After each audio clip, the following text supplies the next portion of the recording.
So with this, of course, I don't ask you to take my word for it, because that would be unfair, but I would call, and we have an interesting panel today to talk to you about this, Ms. Rupali Raghavan, Conservation and Research Manager at Wildlife Reserve Singapore.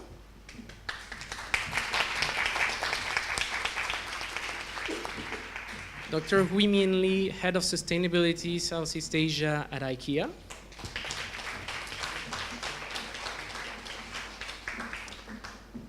Mr. Hervé Simon, Group Marketing Director of Denis Asia, representing IM Brand. Mr. Lee King Seng, Director of Communication and 3P Partnership Division at the Ministry of Environment and Water Resources. And Ms. Denise Westerhout, Lead for Market Transformation Initiative for WWF Malaysia.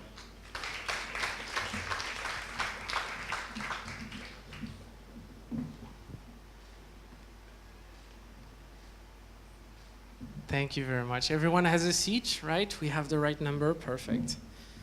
All right, so can you hear me well? Yeah.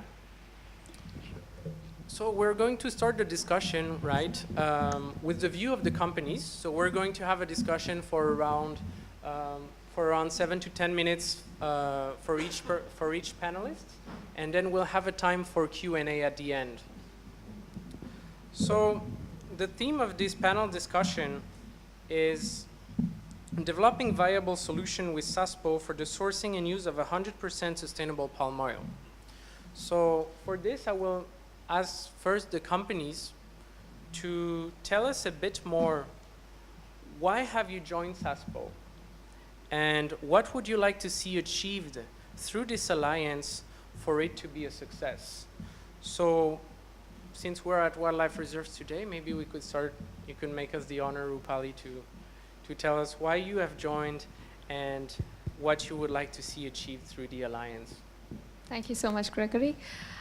Take the opportunity to welcome all of you to Wildlife Reserve Singapore. For those of you who are not familiar, we are the parent holding company of 4 parks over here, the Singapore Zoo where we are right now, the Night Safari, River Safari, and the Jurong Bird Park.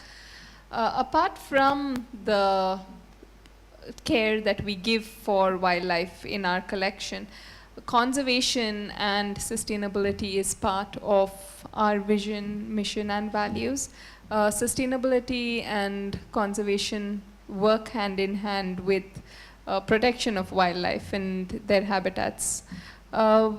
When we talk about conservation, we have been involved in regional conservation projects. There were images that were shown in the video that we saw earlier today of the Sumatran elephant and the Sumatran orangutans, both of which we have in our collection, both of which we have been actively involved in protecting in the wild as well. We have been supporting conservation projects in situ of these species. And while we talk about conservation in situ, a lot of people who come to our parks, we have a number of visitors who come and visit and are enticed by the animals in our collection who do want to contribute to conservation. The question that comes to their mind always is, how can I do something? Okay, maybe I can support an organization, but apart from that, I don't have anything in my daily life that can contribute. That's where I think sustainability comes in.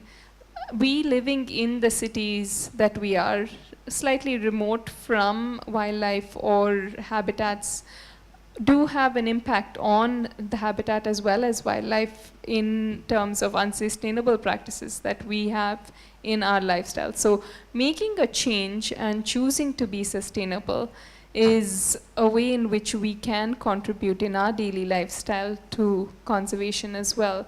And we have been taking small steps towards sustainability as an organization.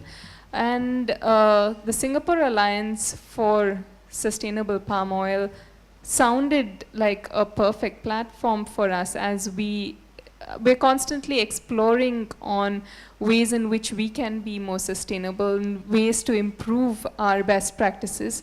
And this platform, when we started discussions and the alliance was going to be founded, seemed like a perfect avenue for us to learn more about palm oil.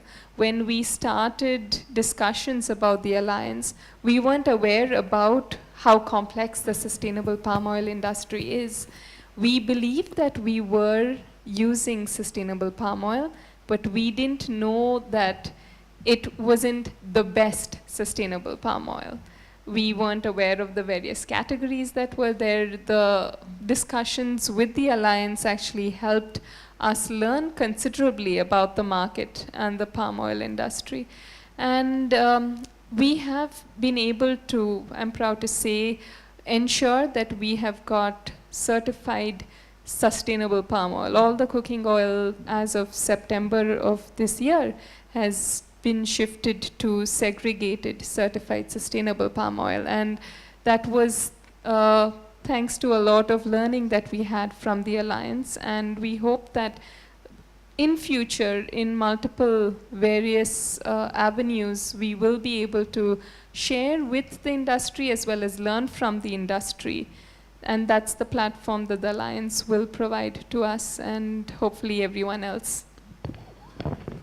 Thank you very much. Extremely interesting and inspiring examples. So I definitely have a couple of questions that we'll keep for later.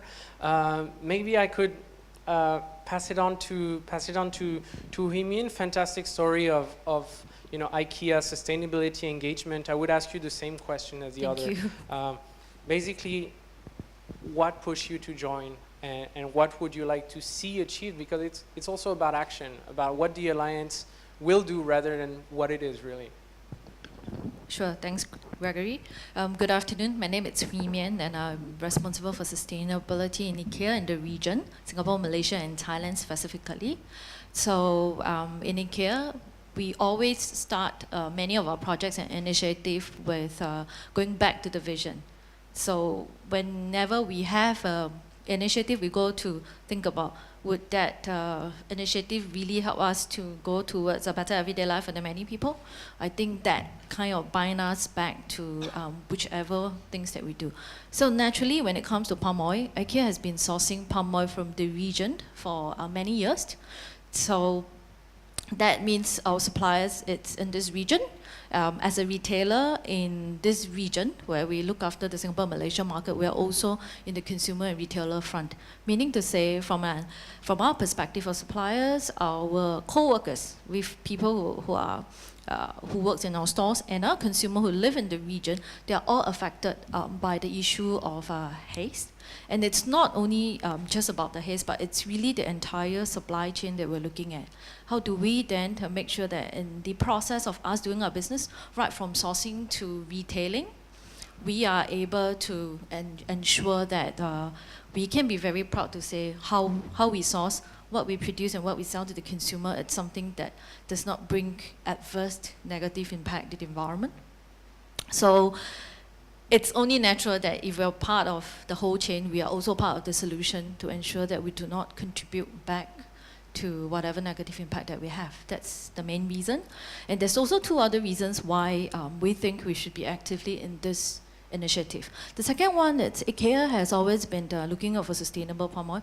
We also have a commitment that we want to source 100% RSPO certified, clearly segregated palm oil in all our products. So today, we have 100% in the palm oil that we use for our candles, and our global food supply chain. But we realized that in the process of doing it, there's one big challenge which we haven't kind of quite overcome. So we have a very small amount of food supply that comes in from local sourcing. So we were able to do a lot of things globally through the amount of volumes that we can get. But when it comes to the every individual market, it was very difficult for us to find that bit of sustainable palm oil that we're looking at. So then it got us thinking in this region. When we first started out trying to look for cooking oil with 100% RSPO segregated palm oil in Singapore and Malaysia. And today I can say that in Thailand we are still not able to get that level of palm oil that we want to. We're using mass balance in Thailand. So we reckon that if we have a problem sourcing, there are also probably many other companies out there having the same problem sourcing it. And it's always coming back to, there's a lack of quantity. We have two stores in Singapore, 2 stores in Malaysia. So that's only so much that we can ask for. Hence, being in this alliance makes a lot of sense. Back to what you mentioned also, it's about sharing what our own experience, our journey. We're not so new into the journey. We're still on our journey, but it's about telling people what we have seen, what we've experienced, so that we help to bring along other people who are in this supply chain to move towards.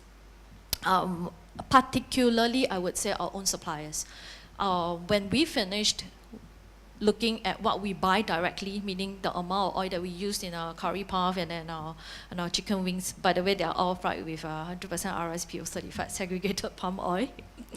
And it's going down to our suppliers. We also buy other food products. The hot dog buns, the hot dogs, or even the chicken wings that comes. So getting our suppliers to say that please use sustainable palm oil, it's another challenge that we faced. So we first need to convince them, and then we also know that they came back to say that it's not that I'm not willing to do it, but I can't find as well. Looking at all these things, we think joining SASPO, being one of the founding members, would then naturally create a platform to solve this issue, or at least to bring forward and help our suppliers to come on board with matching, whether it's suppliers to people who sell, the growers or the producer or the traders. And the last reason that we have, that we think it makes sense for us to go in, it's really, IKEA has always been a leading retailer brand in the market. We're a big brand, so we believe that as part of our People, Planet, Positive strategy, sustainability strategy, coming back to the vision, it is only our responsibility to guide our consumer, or at least share with our consumer what's actually probably a better choice for them. And hopefully through what we do in the alliance, we're able to inspire and really bring more company on board, so that one day we would see sustainable palm oil as the norm and no longer something that people discuss or talk about. It's like when you put up your procurement form, sustainable palm oil becomes a hygiene factor in terms of the requirements, just like safety, right? Food safety can never be compromised, so sustainable palm oil hopefully one day would be that on a procurement request list as well. So thank you very much.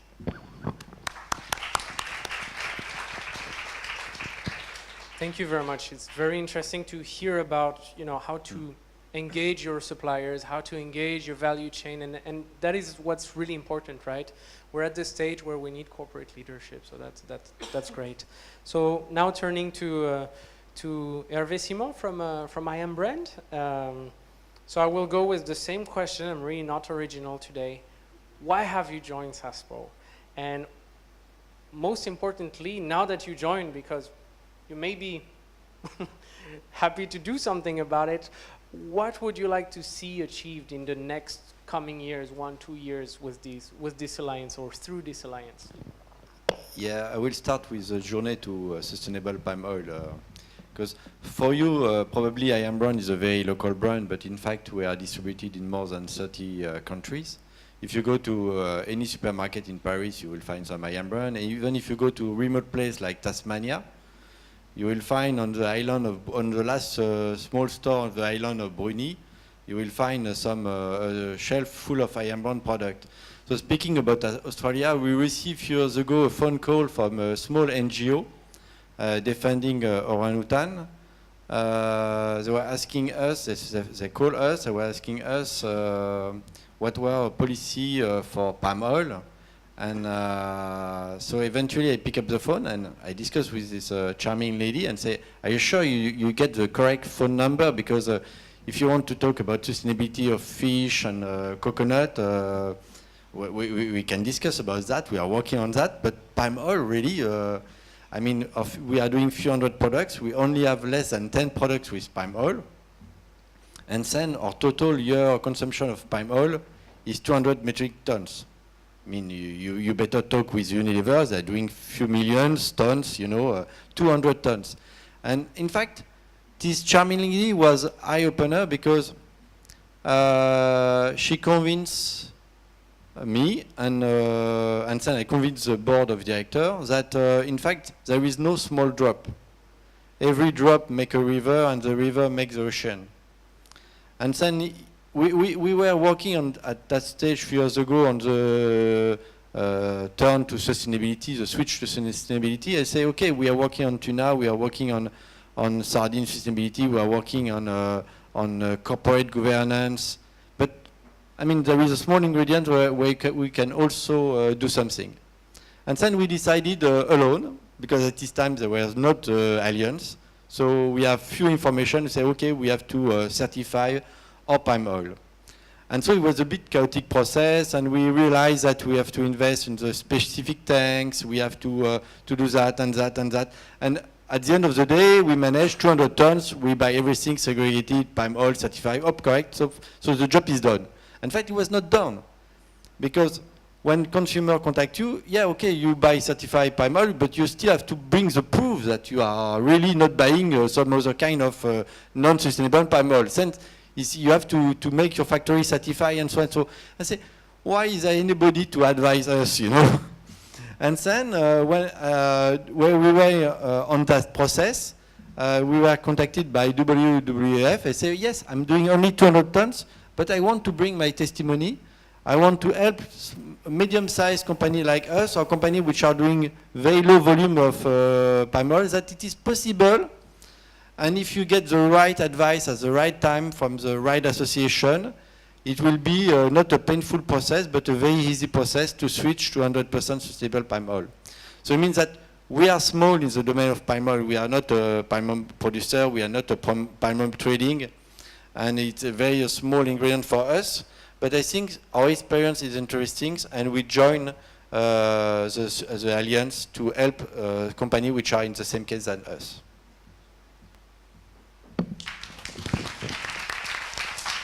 Thank you very much. So now I'm turning to Mr. Li King Seng from the Ministry of Environment as Director of Communications and Partnership. I had a couple of questions about what is the government perspective. So we heard the Permanent Secretary mentioning very interesting things in supporting the industry. Where do you see, the necessity of turning palm oil into sustainable palm oil sourcing in Singapore in the fight against haze? Thank you, Gregory. First, I'd like to reiterate what my Permanent Secretary said earlier. Basically, is that we need concerted action by all stakeholders in order for us to move towards 100% sustainably sourced palm oil. So, primarily as a government, we have nothing against the growth and success of palm oil. Like what Mr. Stefano has said earlier, palm oil is actually high-yield products. So, but rather we would like to encourage the uptake of sustainable palm oil products by businesses and consumers. So, we are definitely very encouraged by this local alliance, the SASPO, and which was brought about by ground-up efforts by the 5 founding members. I'm really deeply honored to be here sharing this panel with the various founding members. So I also like to mention that we're glad to note that there's an increase in the level of discussions among the industries, the NGOs, and the various independent associations on the issue of environmental sustainability, particularly in the palm oil sector. And the formation of the SASPO itself, we're very glad that it's actually aligned with our ministry's goals, and we're also very happy that we are actually an observer of SASPO. So we commend the WWF's important role in heightening consumer awareness on this. I also like to again touch on the SEC, which my PERMSEC also mentioned just now, that they have enhanced the Singapore Green Labeling Scheme in February this year, with a new certification category for palm oil-based products. So in fact, WWF Singapore, actually together with SASPO, could consider working with SEC to incorporate sustainability practices into the business sector or the supply chains of companies. Since the WWF network and its technicals and scientific expertise could play a useful role in complementing the SEC's efforts. So the other thing is that I just want to say a bit more about SEC. They also launched a new set of assessment criteria under the SGLS for palm oil. I know the uptake wasn't that good yet, I think because there's a lot of complexity, but we really look forward to it to being really in the mainstream, that more consumers and businesses would actually adopt this SGLS label for palm oil. So let me again say we are constantly reaching out to our 3P partners. I'm in charge of the partnership activities in the ministry, and we're happy to work with the various organizations. In fact, we had a lot of dealing with IKEA, and in fact also work with the WRS. We really strongly support the various activities by them, and we do cross-share whatever the activities that they have. We see in whatever ways we can support, we can encourage, and we'll see whatever facilitation we can do. This is really what the ministry would like to do. Going forward, we really look forward to more positive outcomes from the alliance in the coming months. Thank you. Thank you very much. It was very interesting, and we're extremely happy to receive the government support, I would say, for the activities that the alliance plans to do, and it's very, great to have this message of, the industry being backed by a government statement like that. So thank you very much for this. So now I'm turning to Denise. Denise is the lead for market transformation initiative for WWF Malaysia, and in that regard, we've been in touch since quite some time about what is happening in the region, trying to have this reach about, this movement for sustainable palm oil as it's happening in the region.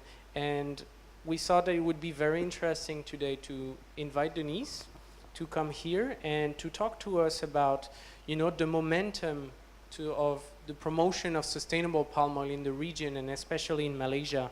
So would you mind sharing with us your experience of what's happening in Malaysia, but also in other parts of the region, in China and in India?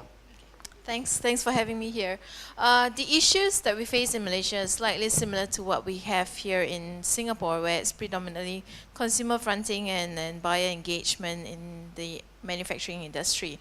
But the other component that my team in WWF Malaysia takes a lot of effort and puts in a lot of commitment to pursuing is the development of RSPO uptake for plantations predominantly.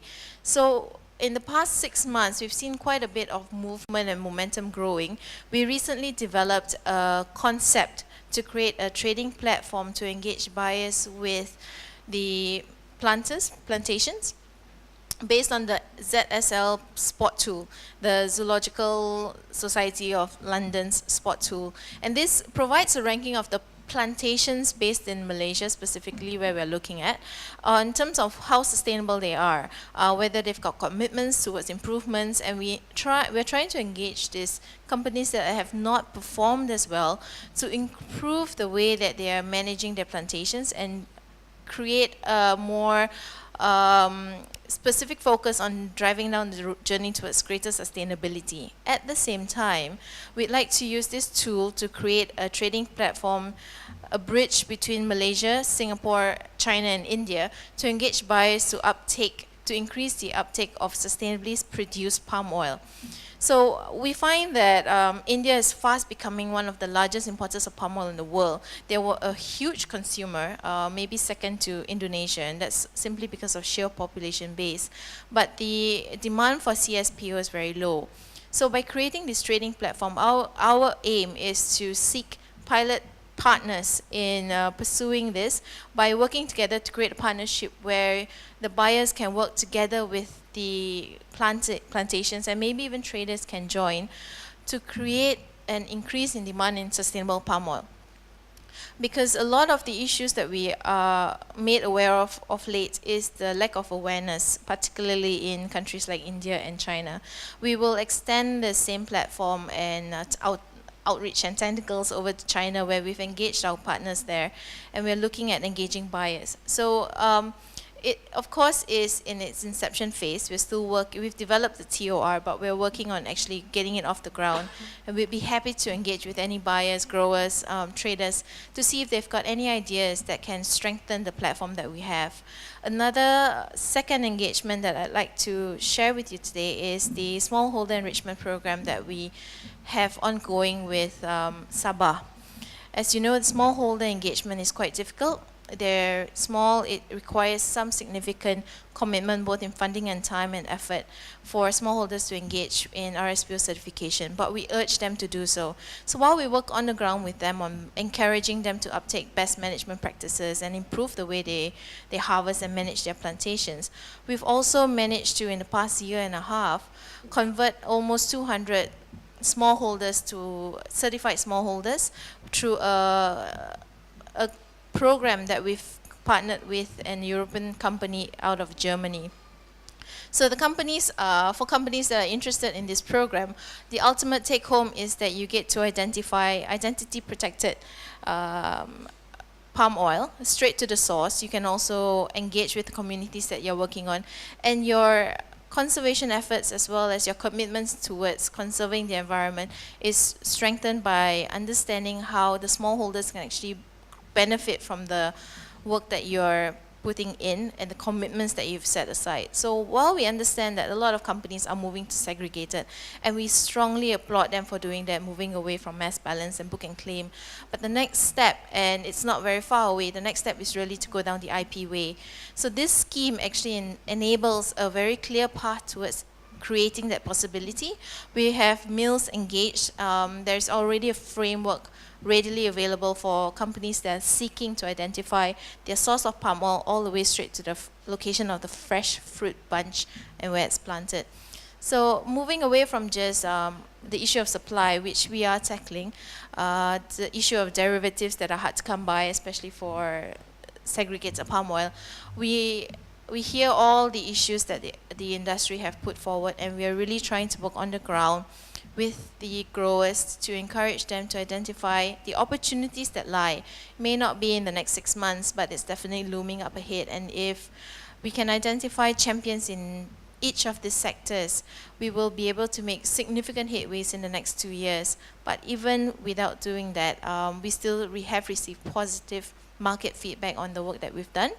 So we are pushing strongly ahead with the spot trading platform to connect buyers with suppliers locally, and to engage smallholders through the enrichment program, where buyers can directly link themselves up with smallholders based out of Sabah, and we're working on a second location based out of Setiu, Terengganu. Thank you.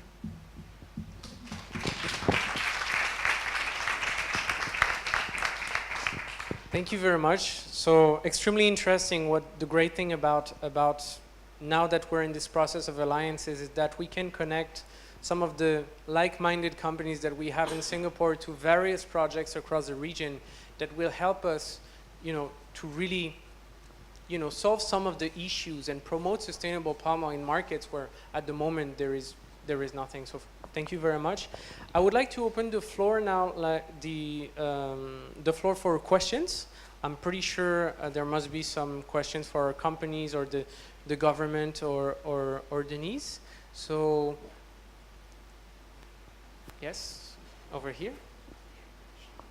Thank you very much. I was just wondering, for the people who are on the panel from companies, the underlying purpose of companies obviously is to generate profits, and therefore there's still probably an element of competitive pricing that's involved in procurement of sustainable palm oil. But I was just wondering what policies you have in place regarding that pricing, or more specifically, do you see value in committing long-term to a grower who's invested a lot in producing that sustainable palm oil? Or are you governed simply by just the best price in competitive palm oil? And I ask because I've been doing a study for the past year for UNICEF on palm oil, and a lot of the growers I spoke to were quite frustrated by what they seemed as perhaps, for lack of a better term, the fickleness of some of the buyers, including some of the bigger ones who pressed them so much on the pricing that it made it difficult for them to commit long-term to producing sustainable palm oil. Who wants to take the question? I'm not sure that I'm the qualified person to reply, because with 200 metric tons we don't have much leverage on price. So and then also in our company, I tell you that palm oil is on a few products and at a very limited quantity. So in fact, frankly speaking, the impact on our cost of switching to certified palm oil is very negligible. So for us, the things of price was not an issue. As far as I Am Brown is concerned, now we have other brand also where we are using a bit of palm oil, and then we have decided to switch everything to 100% sustainable palm oil. And we have issue because we are exporting to African consumer, and here they cannot afford to pay the difference of price. So in this case, we have decided that we should bear the cost. So it was our policy because we wanted to be 100% sustainable palm oil.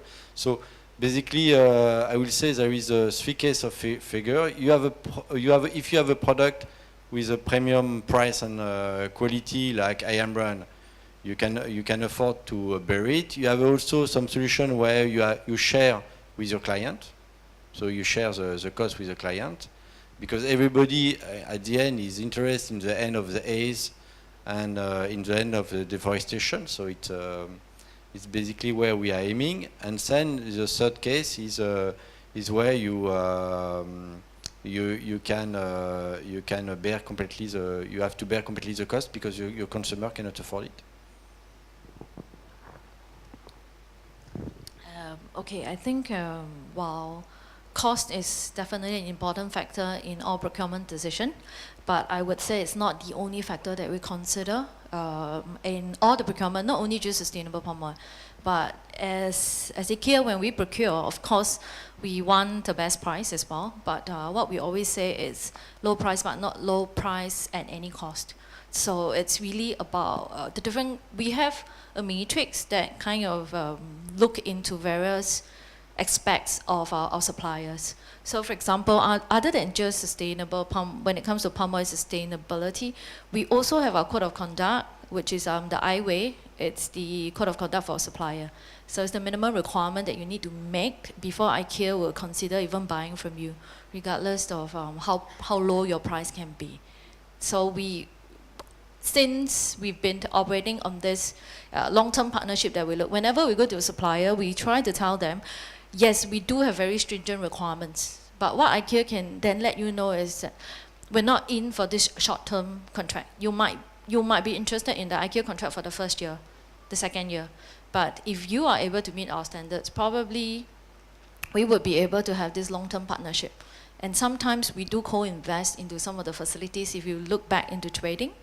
And specifically, I wanted to talk about, if you look at palm oil itself, other than just sourcing from the region, in fact, our trading or our IKEA of Sweden, which is the team who is sourcing out for palm oil itself, not only just work with our suppliers, but instead we also put in resources to look into other community projects around the plantation, because we've been for the many years that we've been operating and sourcing in the various regions, whether it's India, or Southeast Asia, we recognize that one of the important things we need is to understand when we want to solve a problem, we shouldn't be just solving it within the factory walls, because you're just only pushing down the problem to another portion of the community. So we really need to look at how do we solve that particular problem from the root cause, and that eventually when we've managed to finish the project, it's really a win-win situation for many people. Yeah. And Thank you very much. if I could just let you know that again, the cost when we source for sustainable palm oil in Singapore, the marginal cost difference, it's only 6%. And cooking oil, it's not the main ingredient that we buy in our food operations. Hi, thank you very much for your insights. I think it's applaudable to see the kind of transformation you are trying to make towards sustainable palm oil. I just want to take a step back and understand what are the technical or the technological challenges in the production of sustainable palm oil? Because you have touched upon challenges that each of you face in terms of partnerships or maybe initiatives or sourcing. But maybe if you could reflect on, are there any technological challenges in the sustainable palm oil production that is delaying this process maybe? Technical perspective, I guess the main challenge that we're facing as the RSPO is to work towards transforming the market, so remain inclusive, while stepping up to our responsibility to change the standard as the demand from civil society, for example, or let's say what it means to have a social license to operate means in the palm oil sector. So the bar is moving higher and higher and higher, but as the bar moves higher, we need to remember that there's smallholders that we need to bring along with us, and there's small brands, and there's people at the fringe of the market that are not keeping up at the same pace. So maybe a call is for the leaders that are on the panel and on stage and on the alliance to do not lead by running away with the torch, and make sure that you bring a lot of people together with you. Hello, my name is Wen, and I'm from People's Movement to Stop Haze. We are a Singapore-based NGO who works on the haze issue. And back in this July, we did a survey among the restaurants here in Singapore. We surveyed 33 of the large chains of restaurants based on the market share. And then we found out that 32 of them use palm-based cooking oil, and none of them are ISPO certified. So I think this signifies a level of awareness among businesses of the palm oil issue and the haze issue and the solution to all this. So I'm just wondering, as business, we also want all of the business who are in the palm oil business join the alliance. And I just wonder, like, as the pioneers of the alliance business members, what would you say to those businesses who have not started a journey, and how would you encourage them to be like you guys, to take a first step towards going on the sustainability journey? Yeah. How to be like you? Well, I think that it starts by the demand, in fact, and probably what we have to do, we have to change consumer mind. So they are more demanding of sustainable palm oil in their daily life. And I think that it starts by what we call opinion leader. So I will speak, for instance, of an initiative of Nanyang Technology University, which is developing a compulsory course of sustainability in the curriculum. And they will work with the Alliance to have material to be able to have interview with different managers of the company which are inside the Alliance. And you can imagine that when students start to know more about sustainability, sustainable palm oil, and they will spread the word, they will ask their parents, they will ask their relatives, they will comment when they eat in a food court, and progressively we will change mind. So I think I'm a strong believer in the young people, in the students, and I hope they will change the world. Thank you very much. I'd like to add to that. I think organizations like yourself, PM Hayes, we have engaged with them, and they've helped us understand the sustainability palm oil industry, for lack of a better term. There are people who are embarking on sustainability journeys afresh. So there are a lot of like-minded people that we could learn from who are happy to share their experiences, be it through NGOs or industry players. The whole idea of the Alliance is to try and make everyone's sustainability journey slightly simpler and easier to try and share the hurdles that they faced or potential barriers that people may perceive and how to overcome those. So as a capacity building and knowledge sharing platform, I think the Alliance will hopefully help bring people along and move together. I think I just want to add on that one important thing that we realize is, which is very important, is to open up your mind and believe that if that's the direction, start understanding the problem instead of just saying, brushing everything off by saying sustainability costs money. It's not going to work. The consumer doesn't demand it. Because we've come across many suppliers as well in the whole of our interaction, and not only just palm oil, but in any sustainability case. What's really stopping people from exploring or taking the very first step is they are just not ready to open up their mind to even find out what's happening. So for example, what we've done today, I think Stefano given a Palm Oil 101. It's really taking up that first step to open up your mind and understand what are the issues and what are the challenges. We don't expect everyone to really be like Unilever, be like IKEA, be like Ion Brand to immediate say that today you are here and tomorrow I want you to make 100% identity preserved palm oil sourcing. It's a long journey, and it evolves along the way. Technology will improve. There will be better ways to support the entire production. So as we go along, it's about that commitment and the belief to say that that's the right journey and that's the right direction that we want to head towards. So, yep, any step, again, back to what you said, right? Any small step, it's a good progress in the right direction. Yep. Thank you. Thank you very much. Do we have... Sorry, I Yes. would like to add Sorry, a word, go for it. especially to company. Don't be afraid, go for sustainability, go for the sustainability of your supply chain. You will be rewarded.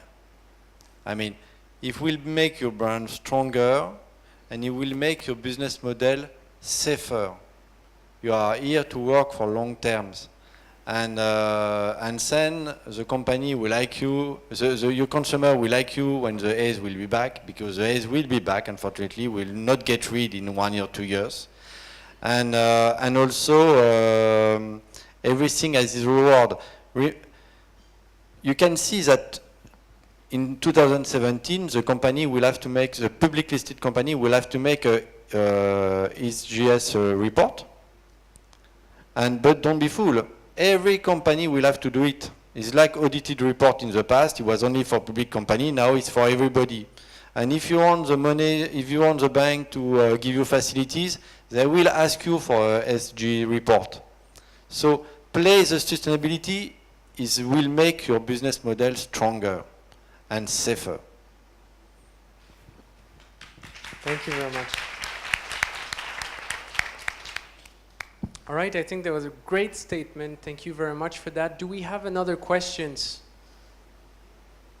No, we haven't. So, oh, yes, one. Hi. Hello. Thank you very much for your insights.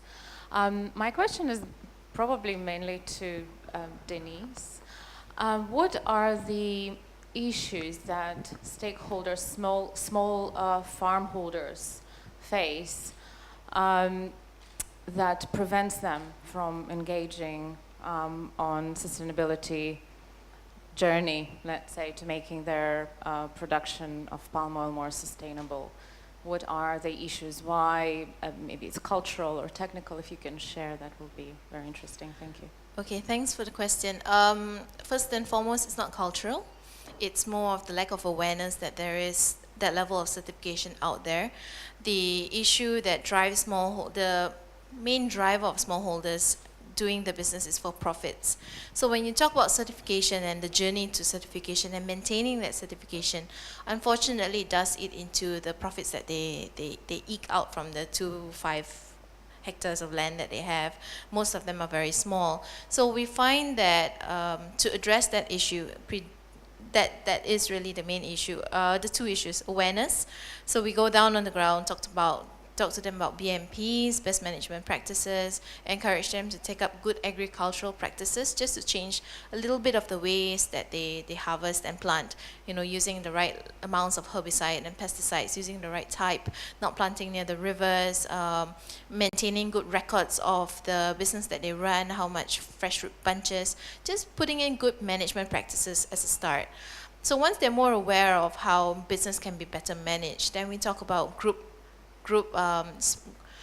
smallholder certification, and we have to do it in a group, or rather we prefer to do it in a group, because then it's a shared cost, and people, neighboring smallholders, can journey together, share the experience, share the frustrations, as there always is with auditors coming in, but to give them a sense of community, to build that community, build a group, and move them forward. That's why, going back to the example I had of the smallholder enrichment program that we have in Sabah, specifically in Sandakan, it was possible because we had help from a company that was able to subsidize some of the cost of certification. So once they're there, at least then we know that the journey is slightly easier, getting them past that massive steep, that uphill climb, and just having them carry on with the momentum that we've delivered or help them gain is our main goal.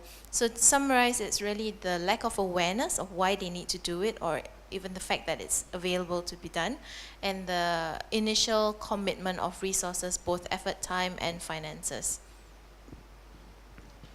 Thank you very much. So I think that with this we will conclude our panel. So I think with all the corporate responsibility and leadership we have here, government support, and the right regional contacts, I think that we are well underway to have a lot of exciting projects to make sustainable palm oil the norm in the next coming years. So I would like to thank our panelists. Thank you very much. Please join me with a round of applause for them.